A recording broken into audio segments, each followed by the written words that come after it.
Yes, folks, welcome to today's edition of Steel of Fortune. Yes, with your ideology. Today our show features the issue of sexual assault on campus. Our contestants are President Obama and Vice President Biden, who will be answering a series of questions. The answers will be validated by two reputable sources. The first is RAIN, Rape, Abuse, and Incest National Network, which is our nation's largest anti-sexual violence organization. The second is the Clery Act, which is mandated by the U.S. government to gather statistics about sexual assault on college campuses. So let's get right to it, Mr. President. Welcome to the show. Here's the first question. Do we live in a rape culture? That's why we're releasing a new report today that outlines all of our efforts and where we intend to do more. Uh-oh. Here's what your new report says. Changing the culture. Sexual assault is pervasive because our culture allows it to persist. So the White House has been pushing this idea of rape culture, but we now know that it's simply not true. Here's what RAIN has to say about it. In the last few years, there's been an unfortunate trend towards blaming rape culture for the extensive problem of sexual violence on campus. While it's helpful to point out the systemic barriers to addressing the problem, it is important not to lose sight of a simple fact. Rape is caused not by cultural factors. Let's say that again.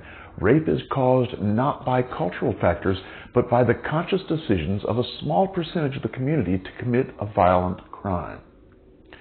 Okay, that's pretty clear. Ain't no such thing as rape culture. That's 0 for 1, Mr. President. Okay, second question. How many college co-eds face sexual assault? It is estimated that 1 in 5 women on college campuses has been sexually assaulted during their time there. 1 in 5. We've heard that 1 in 5 number before, but let's turn to the Clery stats to verify that statement's truthfulness. The Clery Act mandates federally funded universities to track crimes, including forcible sexual assault. Here are the stats from 3 large campuses, the University of Maryland, the University of Houston, and the University of California, Berkeley. Maryland had an average over the last 3 years of 8.3 forcible sexual assaults per year. Houston, 4.6 per year, and UC Berkeley, 10.3 per year. When you total the female students and divide, you come up with an average of 1 in 2,700 females on campus face forcible sexual assault. The National Geographic estimates that 1 in 3,000 are your odds of getting hit by lightning during your lifetime. Get the picture? Even if you assume that many assaults go unreported, you'd have to have 540 times as many assaults in order to reach 1 in 5. The 1 in 5 stat is incredibly wrong and misleading. Okay, Mr. President, you're 0 for 2. Third question. For both President Obama and Vice President Biden, should we blame men for sexual assault? Men have to step up to the bar here. Men have to take more responsibility. Men have to intervene.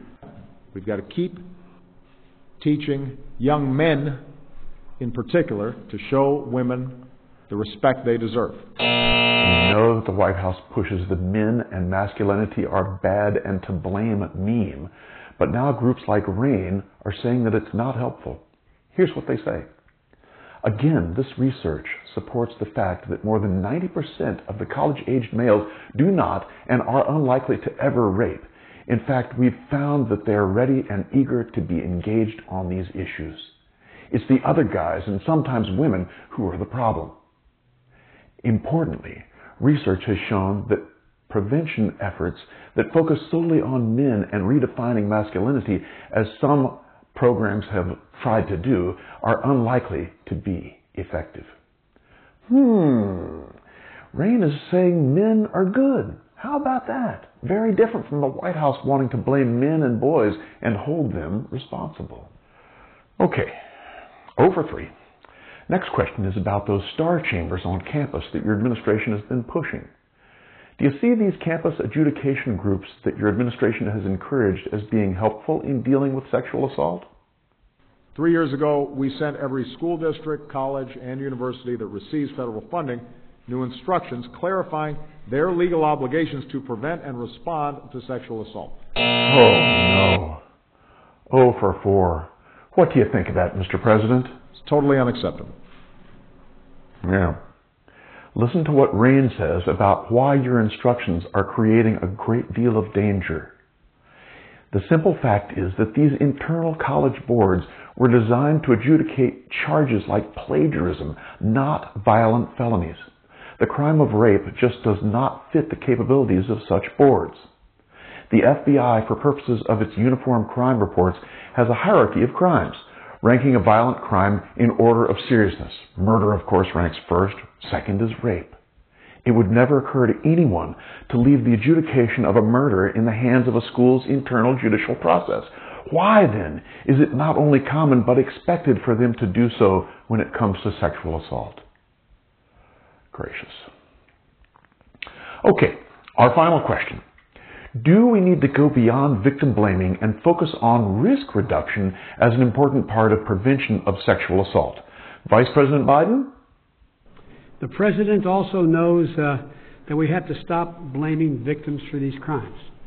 No one ever asked the person who got robbed at gunpoint in the street, why were you there, what were you doing, what were you wearing, what did you say, did you offend someone? Oh boy. Here's what Rain says about all this.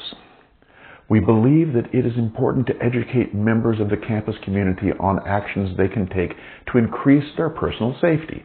In fact, we believe it's irresponsible not to do so.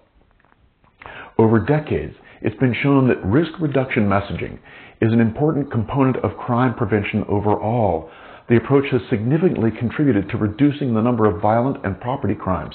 It has a similar value in sexual violence prevention. Well, that's 0 for 5 for the Obama administration on issues of sexual assault. And it looks like you owe the American taxpayers an apology for the misinformation and bad legislation you've been spreading. For a president who claimed his administration was going to be transparent and based on science, this sure seems like an epic fail. Let's keep 5 things in mind. 1, there is no rape culture. 2, sex assault is a serious crime, but it's far from 1 in 5 epidemic as is claimed. 3, blaming men and boys for sexual assault is like blaming all women for child abuse. It's the talk of bigots. 4, leave the adjudication of serious crimes to the police. 5, holding a victim responsible for their actions is not always blaming the victim. As Paul Elam says, if you jump into the North Sea and drown, you can't blame the water. And so it goes. And let's not forget, men are good.